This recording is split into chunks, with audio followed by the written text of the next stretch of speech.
Good evening, everyone. Welcome. If I could please ask a quick turn off your cell phones. Let's not have any interruptions tonight. We are literally at the highest possible capacity, and I'm looking at a room of so many friends. For those new, my name is Laura Pelzer, and it is an absolute delight to hold the position of Executive Director for the Charleston Library Society in this moment, and welcome you to this rare and wonderful occasion. Tonight marks the second program in our ongoing series with Bond Street REIT, examining the vital connection between cultural institutions and democracy. It has been a personal pleasure to work closely with Michael Reynolds, founder of Bond Street REIT, and also a dynamic member of our Board of Trustees, whose vision and generosity make this series possible. We're honored to have his continued partnership and friendship in bringing these conversations to life. His deep belief in the role of culture to strengthen democracy is inspired by Alex de Tocqueville, who toured America in 1831, specifically visiting Charleston in search of the special ingredient that made America's democracy so powerful. He discovered that the glue in community and civic discourse was its profoundly thriving cultural institutions. This series is meant to reinforce just that. And of course, the Library Society, an institution that has stood at the heart of this city's intellectual life since 1748, was here then and still is. For more than 2.5 centuries, this library has been a place where ideas are shared, challenged, and celebrated in democratic engagement, building community through the pursuit of knowledge and the exchange of thought. We hold the Bond Street series twice a year to emphasize how places like this, libraries, museums, archives, serve not just as guardians of history, but as active participants in civic life. While we could have been in a much larger venue, as you might imagine, or charged a higher ticket, the evening demonstrates purity of place and making great conversation available to all, a value that we deeply value. Michael Reynolds is a multidisciplinary focus and vast experience in entitlement, acquisition, development, and finance within the real estate sector. As the chairman of the board, founder, and CEO of Bond Street Investment Trust, a private REIT headquartered here in Charleston, he oversees the largest portfolio of convenience retail shopping centers across 9 states in the Southeast. And here tonight, through his friendship, we are privileged to welcome Jon Meacham, one of the most insightful voices in American public life. As a Pulitzer Prize-winning historian and biographer, he has gifted us powerful books, among those, many that have brought to life the stories of Jefferson, Jackson, George H.W. Bush, and Abraham Lincoln, exploration of the moral struggles and moments of grace that have defined our nation's leadership. Through his writing, teaching, and commentary, he reminds us that history is not something we leave behind, but something we carry forward. It's a living guide to who we are and who we still might become. Please join me in welcoming Michael Reynolds and Jon Meacham.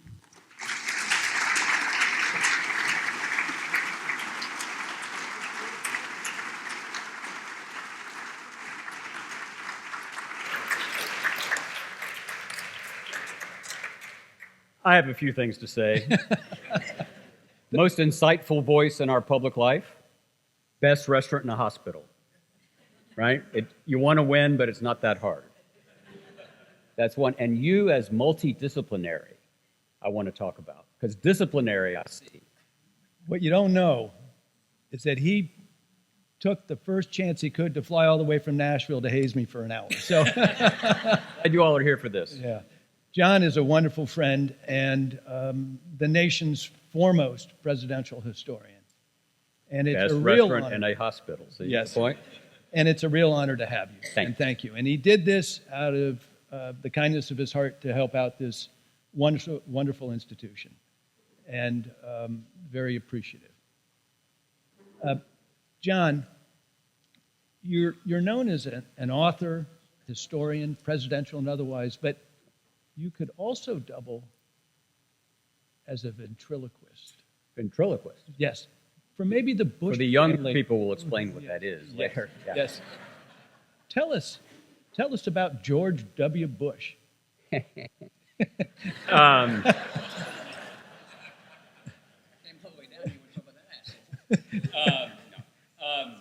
So I often say that, and this is a point. Our mutual friend Walter Isaacson says this as well, that the most important sentence ever originally rendered in English was written by Thomas Jefferson in the summer of 1776, that we hold these truths to be self-evident, that all men are created equal, endowed by their Creator with certain inalienable rights. I know South Carolina's had some thoughts about that through the years. By the way, when Reynolds came, did y'all not know it was like Sherman? I mean, what? You did not really vet this at all. But it is the most important sentence. There have been sentences in Greek and in Hebrew and in Latin that have meant more. But I think in English, that is the one. And it's a little like the story about the Texas school board candidate who was against teaching Spanish in the public schools and said on the campaign trail, if English was good enough for our Lord Jesus Christ, it's good enough for Texas. So, when George W. was governor of Texas, I told him that story, to which he said, that's pretty funny, asshole. So we're very close. I love it. Ventriloquist is like, I teach at Vanderbilt, which we call the Sewanee of Davidson County in Tennessee. And this is one of the few rooms in America where you would get that joke. Thank you. And I had a student ask me not long ago how we used to do student newspapers. And I said, well, we would print out the columns and then we would put them on a page and you'd cut them and you'd paste them and print it. And she said, oh my God, that's where cut and paste came from. And I thought, oh Jesus, middle age. So I said, what do you think CC means? She said, I don't know. I said, carbon copy. She said, we're against carbon. I said, not that kind of carbon. Sorry. Was there a question? Certainly, I've read all of your books. And one of the most moving moments for me, actually, related to you was when you gave the eulogy for George H.W. Bush at the National Cathedral in Washington. And I think it would be fascinating to hear how you became such good friends with George H.W. Bush and his family and became their biographer. Sure. It was an unusual story because I was, our friend John Huey is here and he knows this history as well. I was the editor of Newsweek magazine. I'll explain that later, what that is. Newsweek in 1987, this is when the news magazine covers really mattered. On the week that Vice President Bush announced his candidacy to succeed President Reagan, the then editors put a picture of Vice President Bush on the cover with the line, "Fighting the Wimp Factor." Some of you may remember this. President Bush decided that Newsweek had called him a wimp. And I promise you, unto his last hour, he could tell you everything about this story and how outrageous it was. And so in 1998, when that cover ran, I was in high school, actually, in Chattanooga. And in 1998, there was an occasion, President Bush had done a book with Brent Scowcroft, General Scowcroft, his national security advisor, and we were going up to do a little interview with President Bush and General Scowcroft to do a piece about the book. And I was sent up. And I thought this was a sign of my meteoric rise, my subtlety, my grasp of post-Cold War politics. I was sent so that I could say, Mr. President, I was in high school when they did that. So it was entirely a chronological assignment. My view of George H.W. Bush, walking into that room at Walker's Point in Maine, was basically formed by Dana Carvey. Right? I was an undergraduate through most of his presidency. As I said, I went to Sewanee. My roommate was a guy from Lynchburg named Jack Daniels. I was a little fuzzy on the whole Gulf War thing. I thought it had something to do with Destin. It was just very, So I didn't really appreciate him as I should. How many people here met George H.W. Bush at some point? See if you agree with me. Within 30 seconds, his quiet, persistent, enveloping charisma was elevating and warming. And if you had to give ultimate power in a nuclear age to one set of hands, those big hands were entirely plausible. And so one of the things I had to say is I didn't fall in love with George Bush, but I came to love him, which is different. We spent a couple of years, again, in that era, news magazines, that generation of politicians liked having somebody that if they wanted to send a message or something. At Time magazine, it was Hugh Sidey. And at Newsweek, I kind of became this for President Bush. And 3 or 4 years into it, he said, I kept a White House diary. Would you like to read it? I was like, well, I'm free. Yeah. My tea time with Reynolds isn't till 4, Yes, Mr. President, I think I'd like to read your White House diary. And it was a remarkable document. It's the last presidential diary. It was dictated. He talked into a tape recorder. This is a sign of how, this is like talking about the Peloponnesian War. He didn't want there to be any question about the public funds and his private interests. Sit there for a second. I didn't say anything. You connected the dots. He sent an aide out to the drugstore in Washington to buy microcassette tapes and batteries to go into his tape recorder because he didn't want it ever to be said that he had spent public money on this. So one of the things about that generation of WASPs was, they raised repression to an art form.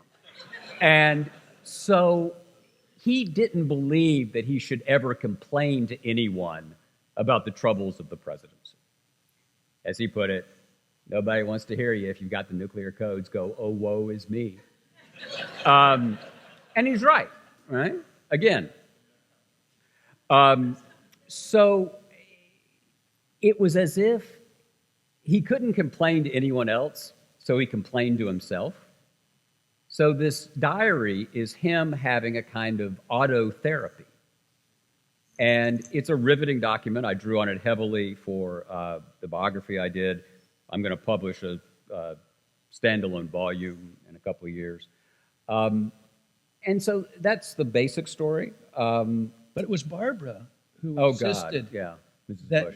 that you write his biography. Well, sort of. Now, whatever Mrs. Bush said, one did. Post haste.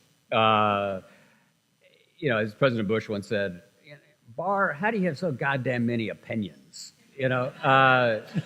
We could have put her on cable access and just had her talk. But what they wanted to, so there was some talk about we were just going to publish the diaries. And it was Mrs. Bush who said, don't you think George is worth a book? And I was like, yes, ma'am. Type. And it was, what's so fascinating about his story, even though it was only 48 months as a presidency, is, as Henry Kissinger remarked, George Bush compressed 8 years into 4. The Berlin Wall falls.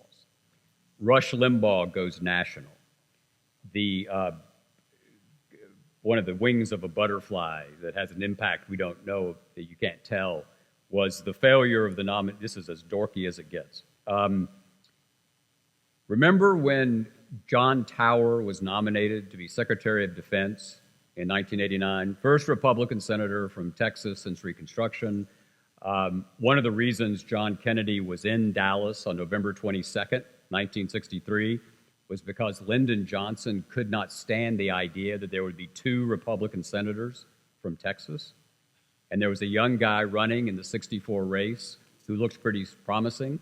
His name was George H.W. Bush. So the Tower nomination falls apart. because senators suddenly discovered, like gambling in the casino, that a lot of senators drank. Stunning. When that nomination collapsed, it was on a Friday, and President Bush wanted to get it taken care of before the Sunday shows.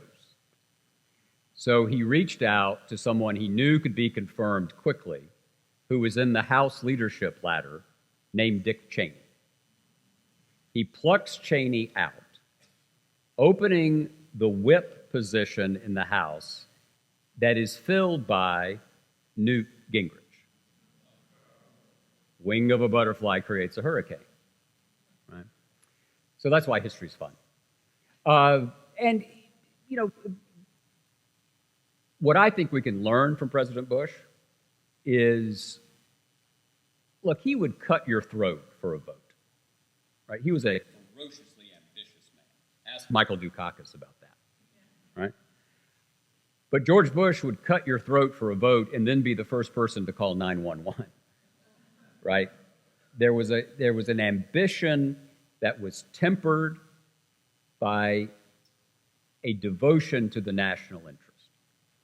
He would do almost anything to get power, but once he had power, he did things against his self-interest. 1964, he loses that Senate race, and in that Senate race, he opposed what is now one of the most popular pieces of legislation in American history, the Civil Rights Act of 1964. Barry Goldwater was against it. Your senators were against it. So Bush was against it. It's now very difficult to talk about opposing the 1964 Civil Rights Act. But in 1968, when he'd gone back to Texas, run for the House, won, was representing the 7th District of Houston, Texas in Houston, Dr. King is killed the first week of April 1968, and the 1968 Civil Rights Act, which was a fair housing law, had been held up in the Congress. They brought it forward. George Bush, conservative Republican, votes for the 1968 Civil Rights Act after opposing the 64 Act, knowing he might lose his seat. He has a ferocious public meeting in Houston at Memorial High School. People are screaming stuff at him, words you shouldn't have said then and you can't say now. And he quoted Edmund Burke. He said, sometimes your representative owes a reflection of your will, and sometimes he owes you his judgment. And my judgment is you cannot ask men to put on the uniform of the United States Army, fight our Cold War battles, and then say where they can buy a house or not, if they have the money to do it. And so repeatedly he did that. And I think is an example of an imperfect man who left us a more perfect union. Well, I'd like to pivot off of that statement. This is a document that was written by you when and I'm sure I agree. Yes. When you were well put. When you were chairman of the Thomas Jefferson Foundation in Virginia. And this has been on the wall of my office for a number of years, and I think it's some of the most profound things that I've read from your desk, and I will read them right now. And this is about, really throw yourself into it. I mean, and this is referencing Thomas Jefferson. Of course, your Jefferson book was the largest selling presidential biography of all of your works, and what a masterpiece. And so you wrote, despite all of his shortcomings and despite all of the inevitable disappointments, he left America and the world a better place than he found it. That he did not live a perfect life, that he failed to deliver on the promise of the Declaration of Independence, that he has been condemned as a hypocrite in the eyes of history, are, to my mind, reasons to engage with him, not to excoriate him. I believe that the moral utility of history lies in seeing that even the finest of past generations were capable of horrendous moral error. Arthur Schlesinger Jr. once observed, self-righteousness is in retrospect is easy, also cheap. I agree. Instead of feeling morally superior in retrospect, we should address the cares and concerns of our own time in real time. That's the real moral utility of history. And you wrote this in the summer of 2018 when America was in convulsions about our statues and you actually saved the Thomas Jefferson Foundation from collapse by these words because donors were fleeing. And I keep that on my wall because I so respect that opinion that history is not our future, it's a guide from the past. Prophetic words. That's the only nice thing you've ever said to me. No, you're very generous, and I overstated its impact. But that is my. It's essentially that you focus in on it. That's my entire philosophy. If I have a philosophy, which is a grand word, that is it. It's that if you're looking for perfection in the past, you have as much chance of finding it as you do in the present. Now, y'all are better people than I am, which is not hard, so don't get cocky. But I know that if I do the right thing more than half the time, that's a hell of a good day. And I don't have that many of them. We have most of the diocese here. So I can say, we could vote something in, right? Robert Louis Stevenson once said, the duty of the Christian is not to succeed, but to fail cheerfully. By that standard, I am a very successful Christian. But I believe this we was put in the face. Yeah, and I believe all we the put protests. people. I believe we put people on pedestals not to make them remote, but just to make them more visible. And my favorite example of this is actually not Jefferson, but Lincoln. The next time you're in Washington, go to the Lincoln Memorial and put this in the back of your mind. When you approach the Lincoln Memorial, it is a classic temple, right? It is the point of communication between the temporal and the eternal. It is a theocentric structure. But when you walk in, what do you see? You see a human face, war-weary, exhausted, grieving, uncertain. And the majesty of that monument is the contrast. Because it shows us that even at our pinnacle, and Abraham Lincoln is the pinnacle, until 1864, he was for colonization. Nobody likes to talk about that, but he did. He was. He didn't really, until the very, very end, envision a multiracial democracy. We've only had a multiracial democracy in this country since 1965. Right? We're not 250 years old. We're 60 years old. And so no wonder this is so goddamn hard. Sorry, kids. I know your dads never use that kind of language. But think about it. We're a developing democracy. And even Lincoln failed on that. So what are we supposed to do? Not talk about it? Not look to them? No, you look to them not because they got everything right, but because they managed to get one thing right. It was your guidance during that period that saved that wonderful institution that we're both part of. And another event at Monticello that really rang true to me was you were on the dais with Morning Joe, shall we say? And Evening Joe. And the statement that he made resonates with me. And that was,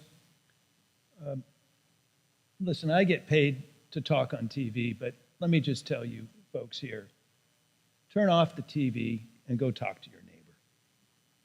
That's all I'm going to tell you. And that type of interaction is the very type of interaction that this Library Society promotes every week. And these institutions, and I know that when I quoted de Tocqueville earlier this week, you fell out of your chair. All right, let's be clear. Mike Reynolds thinks Tocqueville is a linebacker for LSU, right? But I did do my, chatbot research on him, and he did come, he toured America in 1838, and I thought that he may have come to the Charleston Library Society, and Lisa confirmed that, in fact, he did not. He met Charles Pinckney on a carriage, and he told him about the Charleston Library Society. And his conclusion on visiting America was, and I'd like you to think about these things, is that America is a collection of these organizations, church groups, Kiwanis, Lions, library societies, all over America. Every community has them, and that's where the community is formed. Yeah, Edmund Burke called it little platoons, right? Civil society is atomized, but what do atoms do? Atoms make compounds. And that was Tocqueville, one of Tocqueville's central insights. It was both community association, and I salute my friend and all of you all for doing this, for practicing this, because Lord knows you don't need to be watching any more cable news. And let's be honest, if you're here, you watch too much cable news, right? Right. This is actually an intervention. And by the way, John Huey thought he saw Tocqueville here in 1838. But the other insight from Democracy in America was the reality of equality, of the idea of equality. Not equality of outcome. This is not a socialistic point. But equality in the French of the time was roughly synonymous with dignity. That people actually mixed. There would be different kinds of folks in the taverns, different kinds of people from different strata of society in the Masons or whatever it might be. And that is the oxygen of democracy. Because if we don't recognize, let's make this very personal. If I don't recognize that your vote counts as much as mine, if I don't recognize that your rights are as essential as mine, then I could do something extreme to either try to take away your vote or abridge your rights. If I don't see you, that you and I are on the same plane. And there's a reason democracy is so hard. It's because it does require give and take. And since the 3rd chapter of Genesis, we've been taking. Right? There was a piece of fruit. We were told not to take it. We wanted it. We took it. And we're living in the long shadow of that. I firmly believe that what we're experiencing now in the country is not so much an economic or political crisis, but a moral one. Because we don't really see each other as of equal dignity. We see each other reflexively. Too many people see someone with whom they disagree or with whom they think they might disagree as a reflexive, implacable adversary, not as someone to be convinced or someone to learn from. And that is a moral decision. And 9 times out of 10, 99 times out of 10, out of 100, you could have that conversation here or Kiwanis or wherever and not come away changing your mind at all. But as Howard Baker, a great Tennessean, once said, every once in a while the other fellow may just be right. And it's not impossible, right? The breakdown of that unfolding conversation is, I think, at the root of what we're dealing with. And I don't want to pretend, I want to be very clear, I don't think there's some magical moment we should go back to. People talk about, I used to get into fights with President Biden about this. He used to talk about restoring the soul of America. What was that moment, right? I mean, if you're a boringly heterosexual white Southern male Episcopalian, which most of you are, we're okay, right? Things have worked out for us. The point is it's supposed to work out for everybody. And so this is not about getting back to, oh, if the world could only be like it was in 1955. Not so great if you didn't look like me. The women in the room, about half of you, you've only had the vote for 100 years. Less than half of the full span of the republic. Black folks couldn't do it with ease until 1968.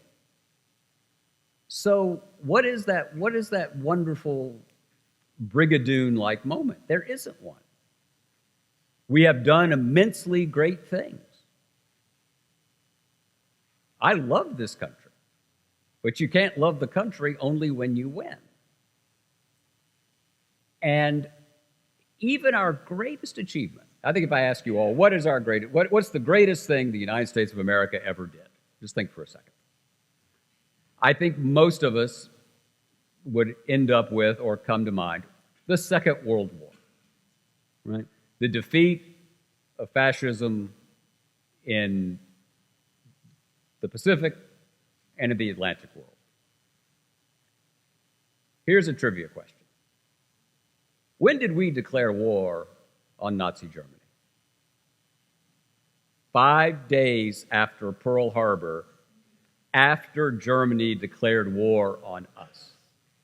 We did not unilaterally declare war against the Third Reich until they declared war on us, in one of the many mistakes from which Hitler would never recover.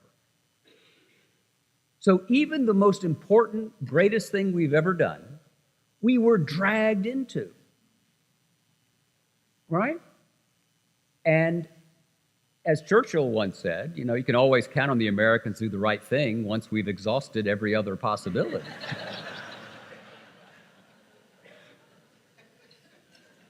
So you mentioned 1955, and your current work, you're only 1,000 pages into it, I understand. Oh, God. Is on... My children think it's just outrageous. On general... They call it literary kudzu, which is really funny, and so I'm sort of proud of them, but I'm also kind of pissed off that they said it. So it's both. On General Eisenhower. Yeah. And 1,000 pages. Tell us... You don't need to keep going back to that. Tell us about that work. Well, Eisenhower... And how you chose Eisenhower. Okay. I've realized often in retrospect, not in real time, that I'm always kind of writing about what's happening at the moment. Freud said all biographers are really writing about themselves or their fathers. I wrote Franklin and Winston, a book about Roosevelt and Churchill, at the period when the second President Bush and Tony Blair were building an alliance in the war on terror. I wrote Jefferson when we had a tall, philosophically inclined, really good politician, but who pretended he didn't like politics, which sounds a lot like President Obama to me. I wrote Jackson when George W. Bush was expanding the powers of the office, back when we thought he was expanding the powers of the office. Sweet, isn't it? It's kind of touching.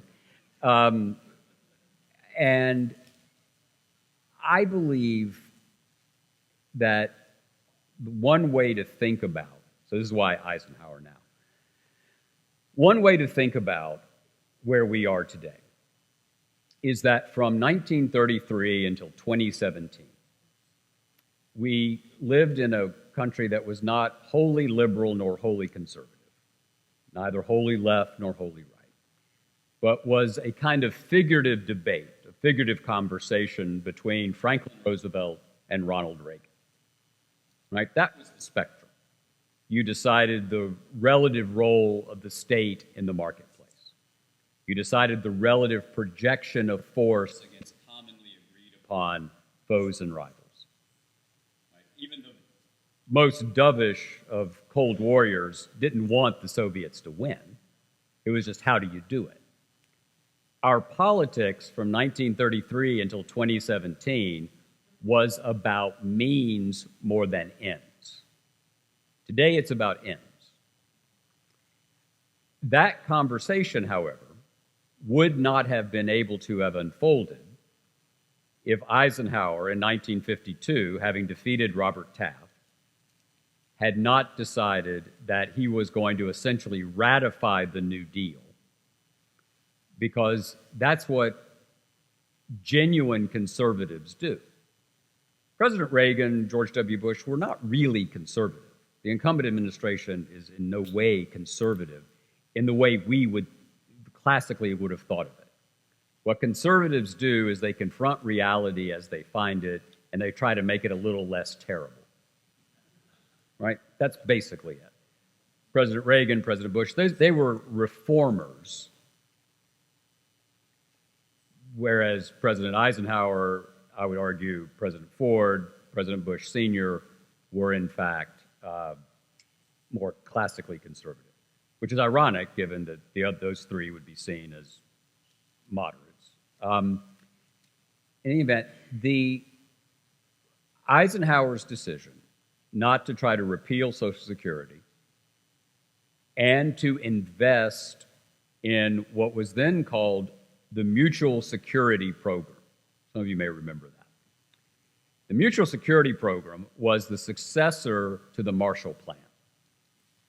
The Mutual Security Administration, which was about investing in the fight against totalitarianism, mostly through loans, was then replaced, or renamed rather, the USAID by President Kennedy. Dwight Eisenhower, who always remembered, in a way that I find immensely admirable, always remembered that his fame was purchased by the blood of others.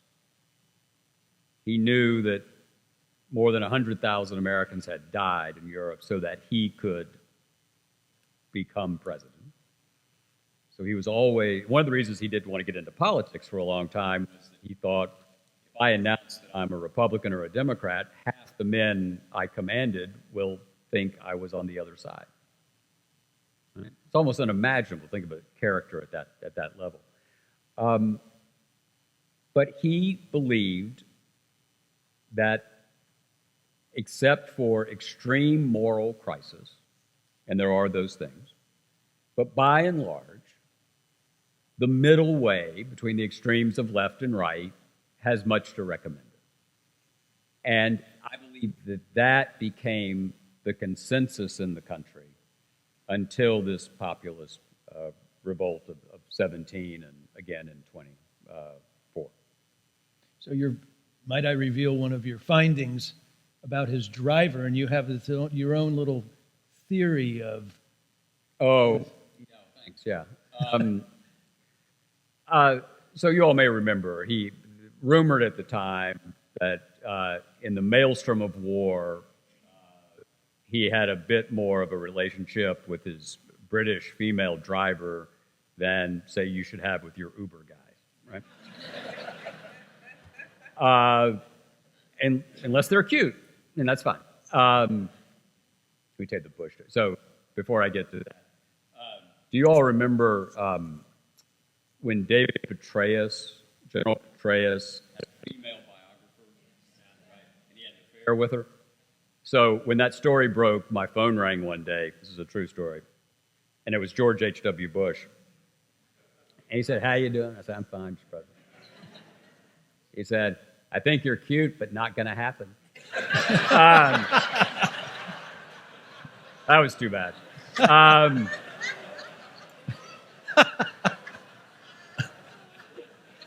That's a true story. He was very funny. And then he hung up. He thought of the line. He wanted to deliver it. He had a martini to drink. He's like, "Say act like a..."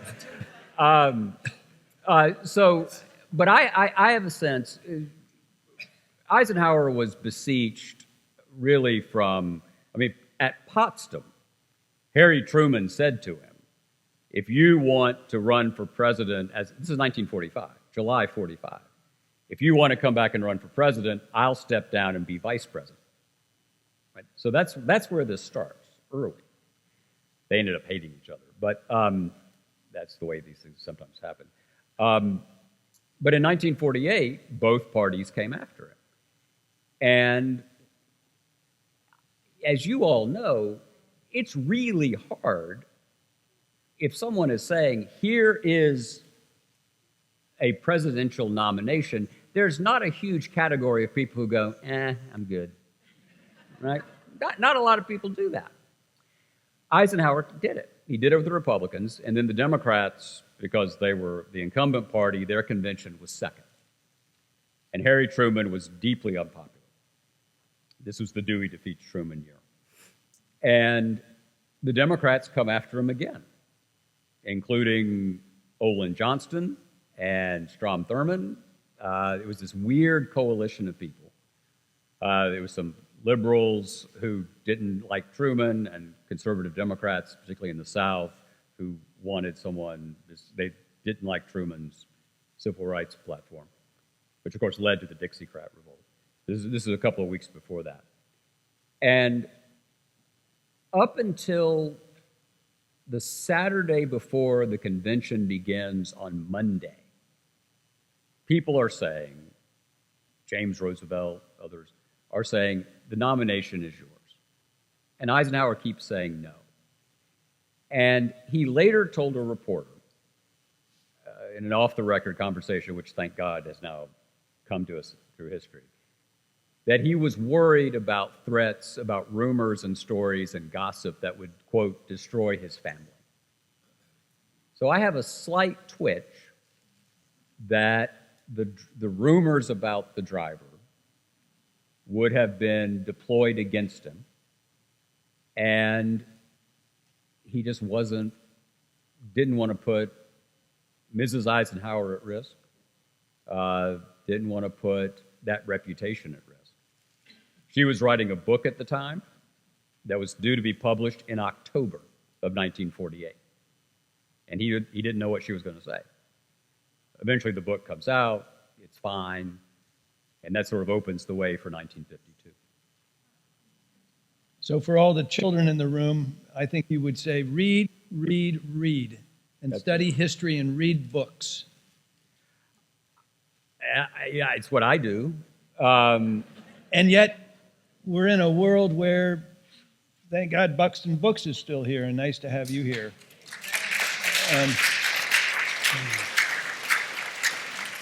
What I find...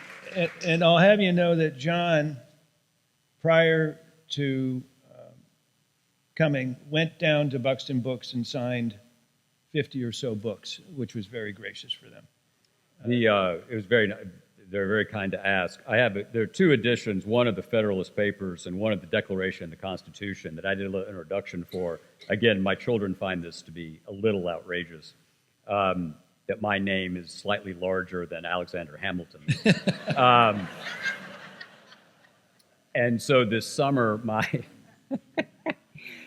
my very smart alecky son, and I will say to you in private here, my Harvard-educated son, which is very hard for a Sewanee person to get out of my mouth, I tell him I'm doing this. I'm doing the Federalist Papers and the Declaration.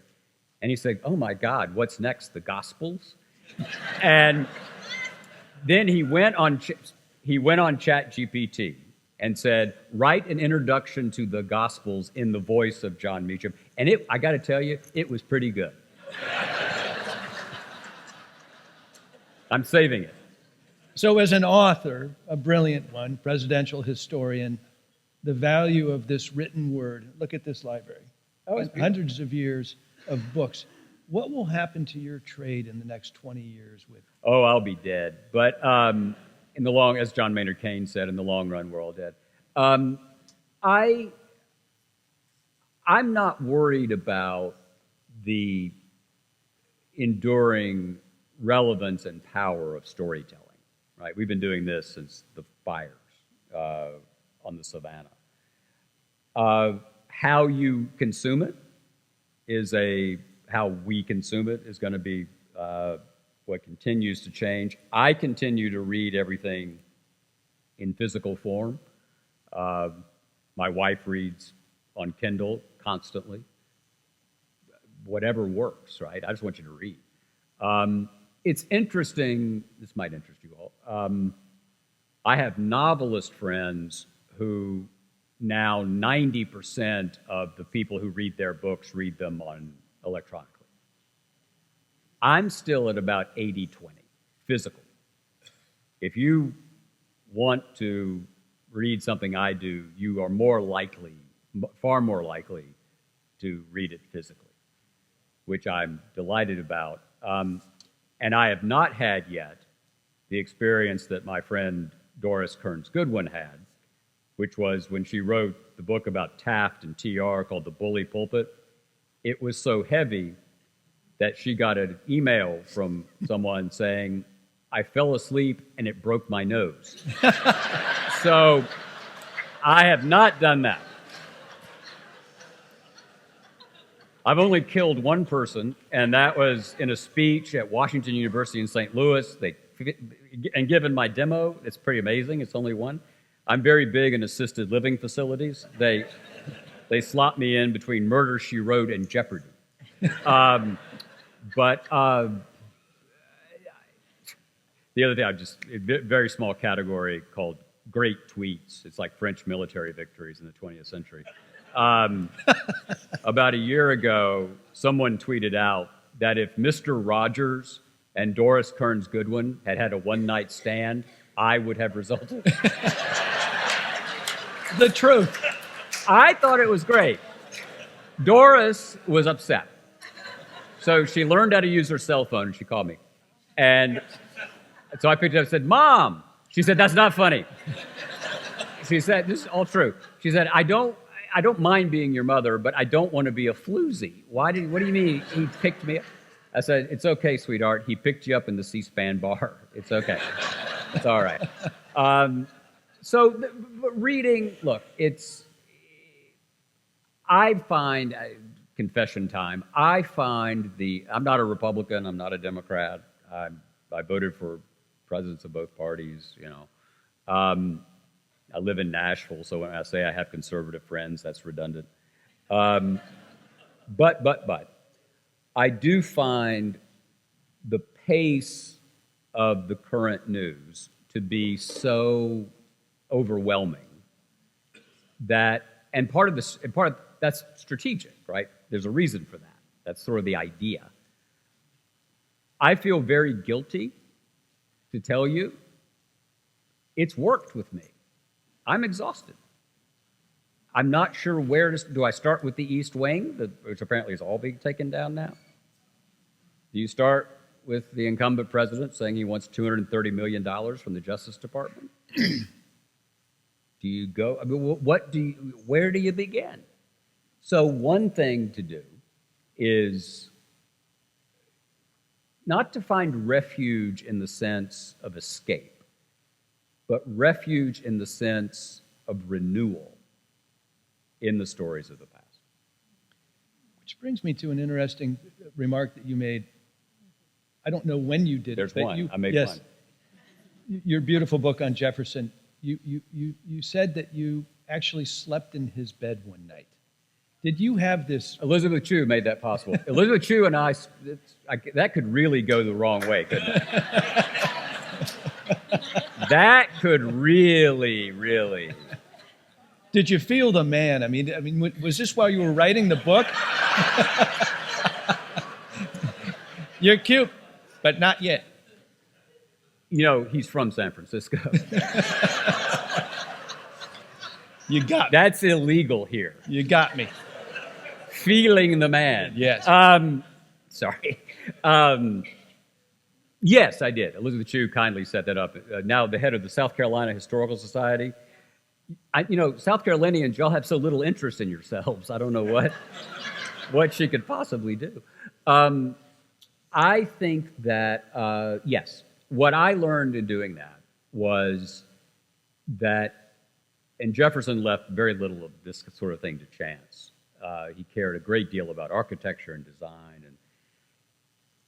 The first place the sun hits on that mountain is his bedroom. And the room fills with light almost instantly when it comes up over the southwest mountains. And so the day I was there, I woke up and, biographer, right. And then I spent the day at Monticello. And then I'd love to say I did this on purpose, but it was a total mistake or coincidence. I happened to be down at the cemetery as the sun was setting. And the last place the sun shines on Monticello is the cemetery. And so Jefferson, who had no problems with self-regard,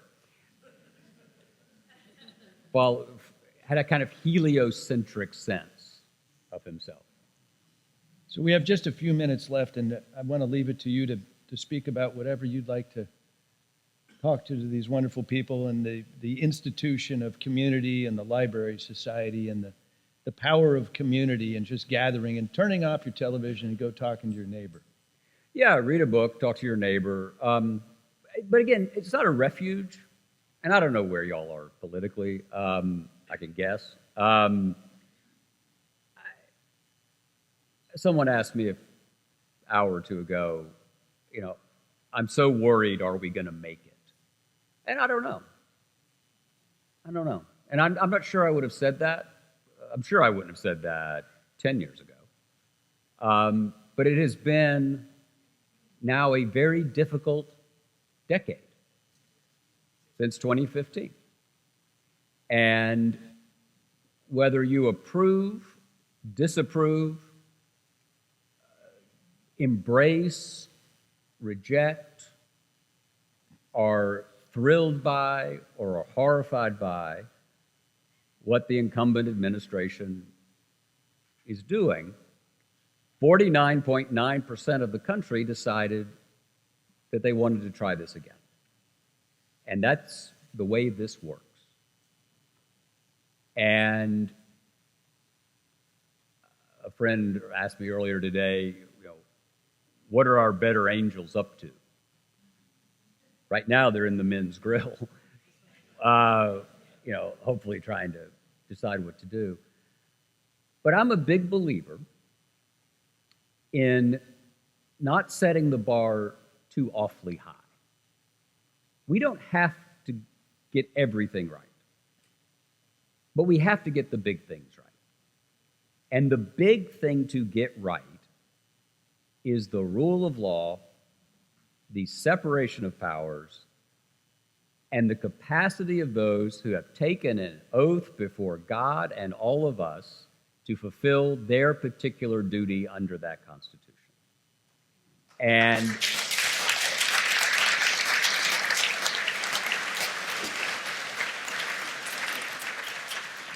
And the fact that you applaud is a sign of how troubling this is, right? Because you know exactly what I'm talking about. So I have a couple of things and we're part of that, right? We, the people, are also responsible. We have to incentivize what we want. Because let me tell you, the incentives, politicians are like all of us, only more so. As Lincoln said, all men act on incentive. It's one of the things that worries me most about this districting, which seems very dorky, but we're down to even before they started redrawing these maps in midstream, we had 40 swing seats in the country. So less than 10% of the House is actually competitive every year. So there's no incentive beyond your primary. And God bless the people in Indiana for just saying no. By the way, what are they doing? They're exercising divided sovereignty. They are acting within the federalist system, and they are resisting pressure from those who are powerful. And history tells us the following, and this is not a partisan point. It may have partisan expression at the moment, but this is a millennia upon millennia point. If you govern by brute strength, if you govern by bullying, I promise you this: the history of the world is the story of how the strong become the weak and the weak become the strong. That's why you have the rule of law, is that it takes the chaos out of civil society.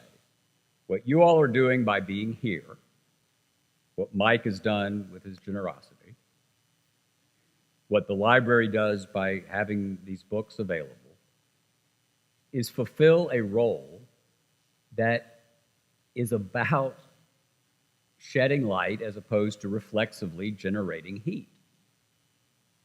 And the incentive structure at this hour prizes heat. So if you are in this room right now, I suspect that you have access at some level and to some degree to people who hold elective power. If you see someone doing something of which you approve, tell them. Because I promise you, they're hearing about it from the other guys. They're human beings. Don't just think, oh, my wife and I get into this all the time. She's, she thinks that, Rachel Maddow is a little squishy. But you can't just bang on your high chair. Right? Oh, why can't everybody be not? That's not it. Right? This is what you all are doing with civil society, is you are having a conversation that at least has the capacity to remind people of why the rule of law matters, why the Constitution matters, why these norms matter. Because you can't write any law that covers every situation. Right? Montesquieu taught us that. It's the spirit of the law. Somebody asked me the other day about the East Wing thing and taking it down and said, is there any rule? And actually, there's not particularly. It just never occurred to anyone that it would happen. The story of our country, at its best, is when we remember that the more we live into that most important sentence ever originally rendered in English, is an era that we are proud to be living in. And when we fall away from it, those are the eras that we have to hang our head. I don't need to tell anyone in the American South, my native region, about that. Is there anyone here who would not want to be at the top of the Pettus Bridge on the 7th of March, 1965, instead of at the foot of the bridge with the troopers? But you know what? There were a lot of people with the troopers. And so let's not, I'm not condemning them. I'm not being self-righteous in retrospect. Let's not look up at the past adoringly or down on it condescendingly. Let's look it in the eye so that when we look ourselves in the eye, we have a better idea of what we want to see. John, that's beautiful. I want to thank John. He came down from Nashville today as a gift to the Library Society. And so, John, thank you. Thank you.